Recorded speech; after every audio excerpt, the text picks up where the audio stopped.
bịakwa n'onuru nke na-afịa n'ihu akwụkwọ dịka agbupụrụ Justice c0urt n'ụlọ ikpe. Hey! Nekwanụ vidio ya bụ nwatakịrị nwa okorobịa mere nke tinyere ya na nsogbu ọkwọ maka na ọ na-agbachiteru Peter Obi. O weelu mbọsị ebujelu ndị ọrụ agha nni ndị ọrụ amị Naijiria nni ebe fa na-arụ ọrụ. Otu onye amị wee see vidio ife ebutelu fa na nni wee tinye n'ihu akwụkwọ. Onye ka Justice c0urt fụrụ ya bụ vidio wee were ya wee megharịa vidio wee na-akpọ ndị ọrụ amị Naijiria wee na-ajụfa na nni anụnwa ka a na-ebinye ndị na-achụba nji ndị nọ n'ime ọfịa wee na-achọ ka fa jidelufa ndị Boko Haram na ụdị nni anụnwa ka a na-ebinye fa na fa ndeba anya dịka nni a na-ebinye ndị amị na nni ebinyelufa dịka ife a na-ebinye ụmụ nkịta.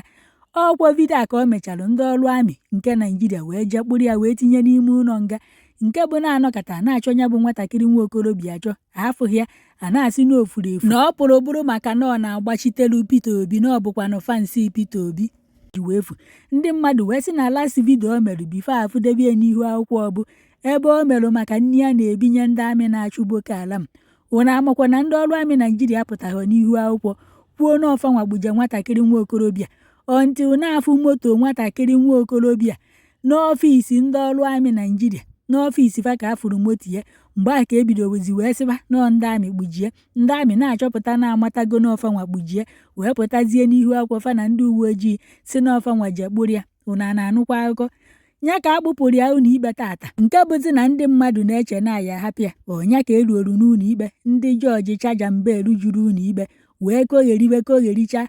Ọnya ka fa si na ya eburukwa nwatakịrị nwa okorobịa buchi ya n'ime kuje nọọ ya na ebe ahụ wee ruo na 26 ka fa si nọọ na 28 of May anyị enwe ikpe ya ọzọ nọọ mgbe a ka anyị ebuchi ya ti ya azụ. Ndị bloggers wee jụ ifukwa ife mere ebe ọ bụrụkwa na obere ife jugodu numu nwatakịrị nwa okorobịa nọ maka na o merụ maka nni a na-ebunye ndị amị ka anyị eji tụ ya nga. Onye na-esiri ndị amị nni na-enye ego eji ezigbo ya ka ha mara ife o ji esi nni ụmụ nkịta wee na-ebinye ndị amị na-achụrụ unu ndị Boko Haram na ndị Banji na ndị Fulani. Ọ bụrụzie onye kwuru maka ka enebarụ nni a na-ebinyefe anya ka unu ya akpọrute n'ime ụlọ nga. Ndị ọrụ amị Naijiria okwo ndị Boko Haram na-asụ ụlọ akwụ na-egbu unu ka fa gbukpọ. Ndị Boko Haram na-abụfa tọrọ mmadụ enyefe ego fa apụta n'ihu akwụkwọ tinye vidio si na fa atọtalụ mmadụ na fa ya ha atọla agbaba atị tọrọ ndị ọrụ ya. Unu ejebekwa kpụta ofu onye n'ime fa since unu chụwarụ ndị Boko na ndị Banji na ndị Fulani onwebekwo nke unu jidenugoro kpụpụ afọ unu ikpe ma ọ tụọ fa nga. Mana onye ekwuo n'okwu kịta unu jekpụrụ ya ọ na-egosini na ndị Boko na ndị Banji na ndị Fulani na fa ka ndị ọrụ amị Naijiria ike na ike fa karịrị ike unu.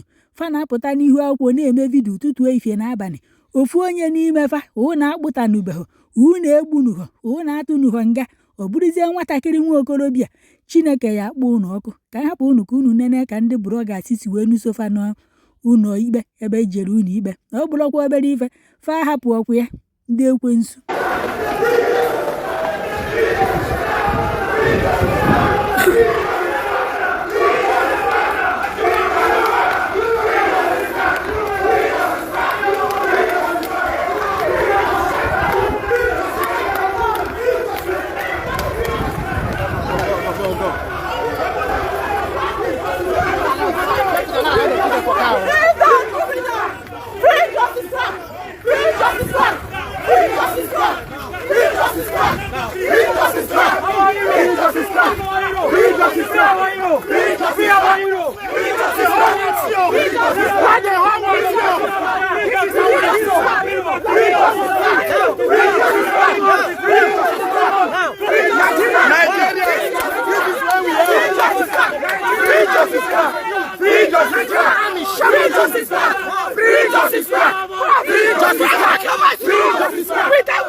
Yes, sir.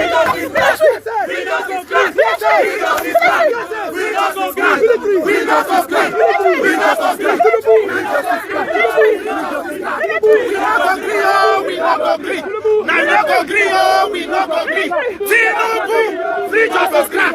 We not go agree, oh, we not go agree. We not go agree. We not go agree. We not go agree, oh. Free justice crack.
When my sins take over, stop.